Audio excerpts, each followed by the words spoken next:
मत्स्य अवतार।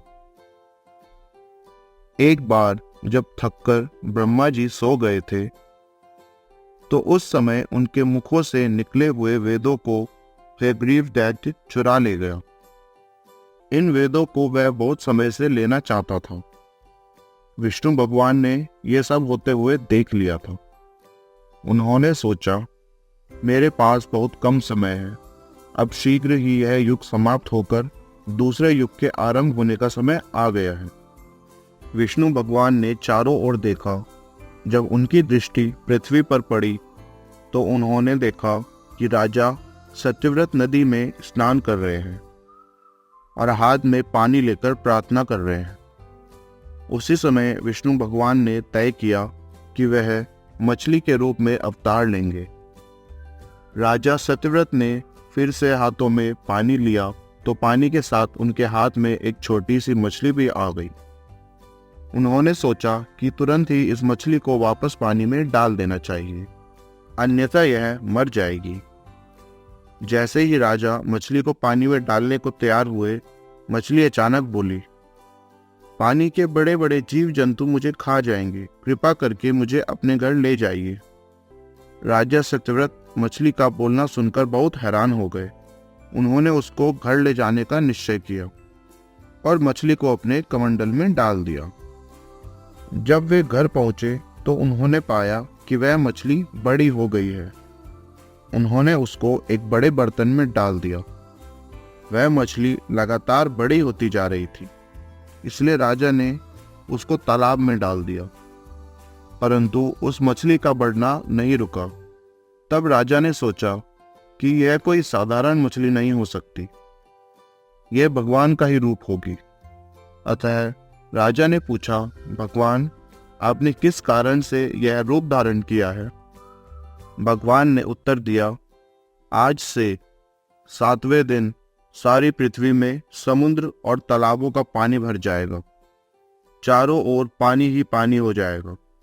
प्रलय आ जाएगी, लेकिन तुम बच जाओगे। मेरी प्रेरणा से तुम्हारे पास एक बड़ी नाव आएगी। उसमें तुम सप्तऋषियों को, वासुकी नाग को, कुछ जानवरों और चिड़ियाओं को लेकर चढ़ जाना। इतना कहकर वह मछली यानी मत्स्य भगवान समुद्र के पानी में चले गए।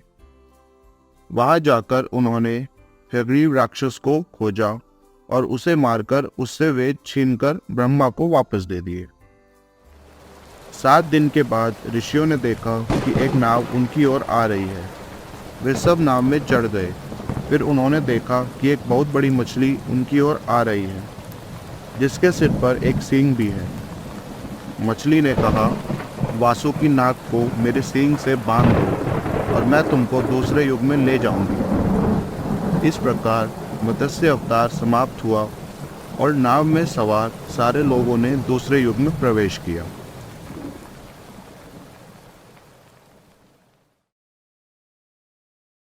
कूर्म अवतार, दूसरा अवतार।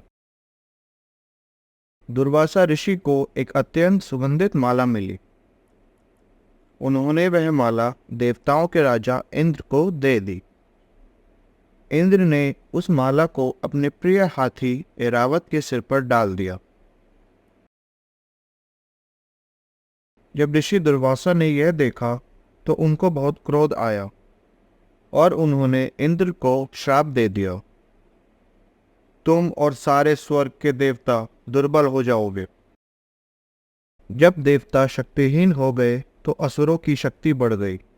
अब देवता लोग उनसे इतनी शक्ति से नहीं लड़ पा रहे थे जितनी शक्ति से वह पहले लड़ते थे। असुरों से परेशान होकर सारे देवता भगवान विष्णु के पास सहायता के लिए गए। भगवान ने कहा, समुद्र मंथन करो, उसमें से अमृत निकालो, उसको पीकर तुम लोग फिर से शक्तिशाली हो जाओगे। देवताओं के राजा इंद्र ने पूछा, भगवान, इस काम में हमारी सहायता कौन करेगा? विष्णु भगवान ने कहा, असुर, और यदि उन्होंने अमृत पी लिया तो तीनों लोग बर्बाद हो जाएंगे। इंद्र ने कहा। देवताओं को आश्वासन देते हुए भगवान ने कहा, मैं वचन देता हूँ कि अमृत की एक भी बूंद असुरों को नहीं मिलेगी। अब इंद्र असुरराज बाली से मिलने गए। जब इंद्र ने बाली से सहायता के लिए आग्रह किया तो बाली ने यह शर्त रखी कि यदि अमृत में से कुछ भाग उनको भी मिलेगा तो वह अवश्य सहायता करेंगे। इंद्र ने उनकी शर्त मान ली। उन लोगों ने मदरांचल पर्वत को लाकर उसकी मथानी बनाई। विष्णु भगवान की राय से वासुकी नाग की रस्सी बनाई। समुद्र मंथन शुरू हुआ। थोड़ी ही देर में देवता और असुरों ने देखा कि मदरांचल पर्वत के नीचे कोई आधार नहीं था। इस कारण वह नीचे समुद्र में डूबने लगा। तुरंत ही भगवान विष्णु ने कछुए का रूप धारण किया और पर्वत को अपनी पीठ पर ले लिया। इस प्रकार भगवान ने अमृत प्राप्त करने के लिए देवताओं और असुरों की सहायता की।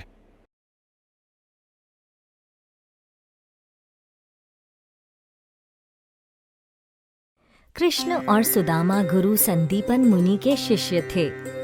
उन दिनों शिष्य को गुरु के आश्रम में रहकर ही शिक्षा ग्रहण करनी पड़ती थी, इसलिए वे दोनों भी आश्रम में रहकर पढ़ते थे। दोनों में गहरी मित्रता थी। एक दिन गुरुजी ने उनको लकड़ियां लाने के लिए वन में भेजा। वन में लकड़ियां चुनते चुनते उन्हें बहुत देर हो गई। आकाश में बादल छा गए। थोड़ी देर में बिजली चमकने लगी।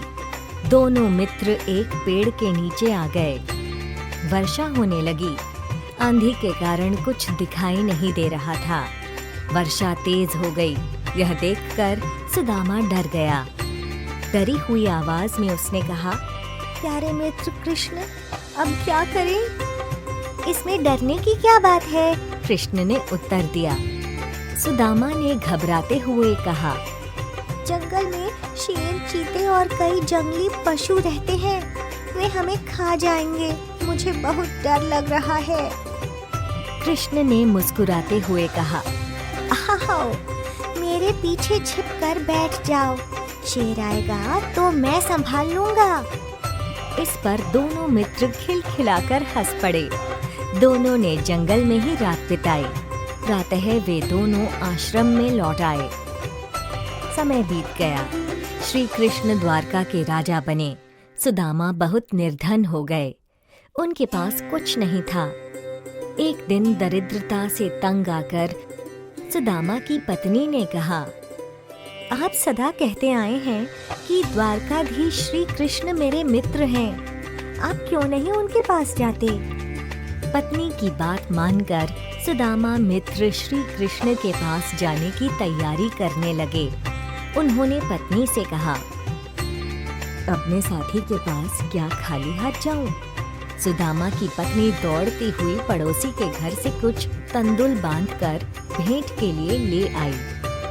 भेंट की पोटली लेकर सुदामा द्वारका की ओर चल पड़े। सुदामा श्री कृष्ण की द्वारका पहुंचकर द्वारपाल से पूछने लगे कि क्या यही द्वारका नगर है? द्वारपाल ने कहा, हाँ, यही द्वारका नगर है। यह सुनकर सुदामा की प्रसन्नता का कोई ठिकाना न रहा। सुदामा ने द्वारपाल से विनय पूर्वक कहा, मुझे श्री कृष्ण से मिलना है।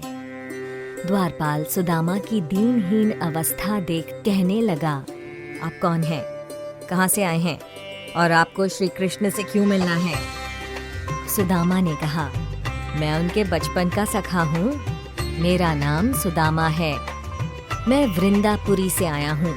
आप जाकर श्री कृष्ण को मेरा संदेश दे दीजिए।